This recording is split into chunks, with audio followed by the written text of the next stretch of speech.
What is going on, traders? Welcome to this video. In this video, I'll be explaining you how you can efficiently journal your trades, whether being backtesting trades, hindsight trades, forward testing trades, or even live trades. Creating a data set is mandatory, as all of my students know. I really hammer on this because in every single game with a statistical edge, you need to have proof for that statistical edge and keep that statistical edge sharp. The tool we are going to be using for our journal is going to be Notion. Notion is completely free. You can have quite a bit of disk space on Notion for absolutely free. You can easily reach around 2,000 backtested trades without having to pay a single penny. So that's absolutely amazing. I'm by no means affiliated with Notion whatsoever, but I just really enjoy using the software. So head over to notion.so. I will leave a link in the description, and the first thing we're going to do is simply add a page. I will just repeat every single step that I take so that you can follow along. So right here, we're going to click add page. What I personally like to do is I like to create one of these pages for each single strategy or model that I'm personally backtesting. So let's call this one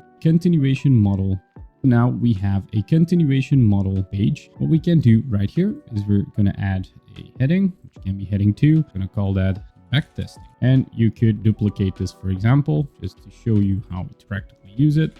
Can do live as well. Right here, you can go ahead and add a table. Once you click on the table view, you will get presented with a screen like this. Now, there is a database behind this, which is going to make everything super easy because you're going to be able to query that database. If you know anything about databases in general, it's super useful to be able to query on certain parameters. What we are going to set up is going to help you identify which trades are going to play out more than likely or not. You're going to be able to define your edge based on certain confluences, times, sessions, setups, and so on and so forth. So what we're going to do is we're going to hit link or create a database. And once that's done, we're going to simply click new table. There we go. And we have ourselves a fresh database right here. So first things first, we're going to call this backtesting dataset 1, for example. The name is something that is going to be fixed. You cannot really do anything with that. This is going to be the name of your property. It's going to be the unique identifier for this specific row. You can simply leave this empty, but I found that it's a mandatory thing. What I usually like to do with this is I just name it comment. I drag it to the back right here, and that is where I will leave a comment based on what went wrong with the trade or just anything along those lines, right? So we're going to start adding some properties. So first and foremost, let's quickly delete this one, and there we go. You simply click the plus. So how I personally like to do that, I use a select. So you can simply type it right here, select, there we go. And then you can add some options here. So you can say win, BE for break even, or loss when you take a losing trade. I also like to keep my colors organized, so let's do exactly that. There we go. So red for a loss, green for a win, and gray for a break even. Now we still have to rename the property, so we're going to name this result. Another useful thing we can add right here is going to be our session. And here in the session, I personally trade London, New York. I immediately like these colors, so that's perfect. And right here, I'm going to see if there's some kind of clock. So right here, you already have these 3 parameters. Let me show you how this works. So let's say you took a trade in London. It was a break even, and you can add a comment, right? So you fill this in. That is how you're going to get started on the magic. So let's continue adding some properties. I will fast forward this part so you don't have to watch every single one of them, but then I'll go over each and every one that I added. And also I will include a template to this Notion page so that you can use this yourself or copy it.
Alright, so I got done drafting up a basic example right here with the minimum criteria that I usually need for my backtesting or data collection right here. I will quickly fill in a whole row right here so that you get a gist of things that I've added here and that you can see whether you like this approach or not. So let's actually talk about a trade that I took today. So today was May 6th. I entered a trade at 9:45 New York time. I exited at 11:35. There we go. It was during the New York session. The result was a win. I managed to net 2.7 R.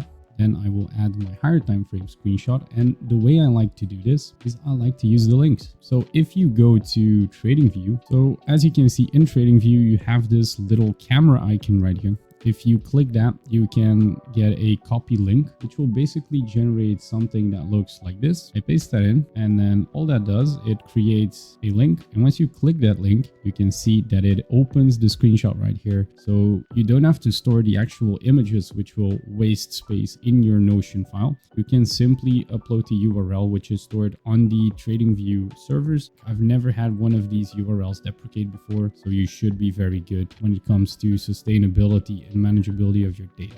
Alrighty, and then when it comes to the higher time frame, let me add that real quick. There we go. As for the confluences, so this was an entry just before the silver bullet, so all the momentum of course was silver bullet momentum. I had a sell off of a protected high. We had a strong market structure shift, and we had strong displacement. It's all very good. As for the mistakes, at this point in time, I didn't make any mistakes. But as you can see, you can add all of these options. So let's say you were greedy, had FOMO, you can add that to the trade. So let me quickly add a few more lines with dummy data.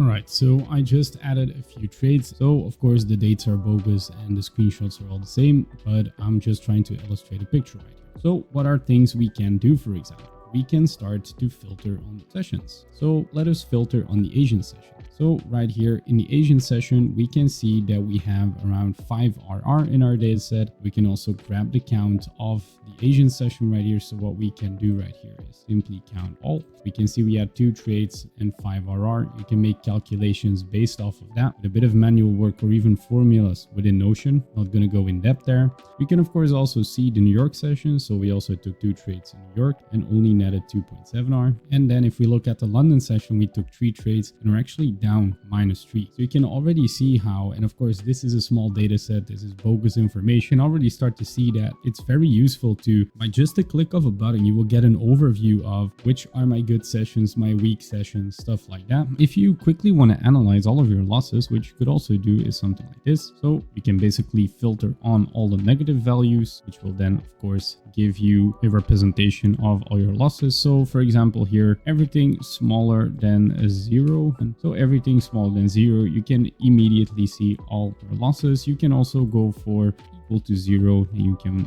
look at your break-even trades and review those. So as you can see, the possibilities here are pretty advanced. This is where like the interesting stuff comes, right? You have a bunch of confluences, but how do you actually know whether your confluences work or not? With this filtering tool, you can actually see, like, when I take silver bullet trades, I have 7 RR on 4 trades. So that is, for example, a significant confluence. Buying with a protected low right now seems negative. So you could start to question on a big data set. Is this actually relevant? Is this confluence still relevant? Does it actually work? Or is it just something that I made up in my mind? And the same for mistakes, right? Mistakes can be anything, can be psychological, technical, stuff like that. You can easily spot which mistakes you make quite often and which one costs you the most money. So for example, if we click here on greedy, we can see that we were quite greedy on almost every single trade right here. And that made us go down 3.2 R. So that's not too good. FOMO is also a killer, took -2 R from us. And then for example, no displacement seems to also be a killer. Something that's really nice as well, you can leave leave a comment here. But what you can also do is if you're investigating a certain trade, you want to add some more information, you can click the open side pane. And here on the open side pane, you can name this stuff. So let's call this amazing trade 1. An amazing trade 1, you could then annotate in a file that it is for review. If you have a similar scenario, you will know, okay, I named this trade and I'm going to look back to it. For example, if you were greedy all the time, you broke the streak of greediness or FOMO, whatever. And in this trade, you let the trade run or you waited for price to come to you. You can document that so that you have some psychological help in your future trades. So while you're in a trade, you can actually come back to your data set and be reassured that if you just wait for the right time or just leave that trade running, you will actually see profits. And that is why I think this is also crucial. So yeah, this was a really short, I know, introduction to Notion, but this is basically how you use it. Let me quickly duplicate this right here. And I also want to say I'm going to give you this entire template for absolutely free. The only thing you will have to do is probably join my Discord server. So if you join my Discord server, you will find a file right there under the educational resources where you will be able to download this specific Notion template right here. And as you can see right here, I just duplicated this down to the live. So you basically have, let's say you do back testing, hindsight testing, live testing, forward testing. You can have all of those below each other. You can filter on all of those, which is absolutely cool. You can use the same view, but different data sets right here. And then if you simply go to the side menu right here and you collapse on the left-hand side, page that you created, in this case the continuation model, you can then simply navigate to the data set to enlarge it and even add more stuff around here. You can add a calendar view as well. So right here you can add a calendar and you will be able to see where exactly your trades were placed on the calendar. So this can immediately be a journal for you on a calendar, which can show P&L, of course. So in your title of your trades, you could then, for example, say right here, so amazing trade 1, for example, you can add right there plus 2.7 RR, which it will then show on your calendar as well, so that you have a little bit of an overview of how much you made on a specific day. And this all for free, of course. So again, guys, if you would like to have this journal and this template right here for Notion, which is basically just an import for completely free, go ahead and join the Discord server. You will find a link over there. If you have any questions, feel free to shoot them at me in the Discord server. Other than that, I really want to thank you for sticking to this video. If you found some value in this video, I would appreciate a like, even a comment, and subscribing would be absolutely amazing. I do push quality content, or I try to at least push quality content as often as possible. So I really do appreciate any support that you guys show. That will be it for today. Thank you guys so much for watching, and I will see you in the next video or in the Discord server.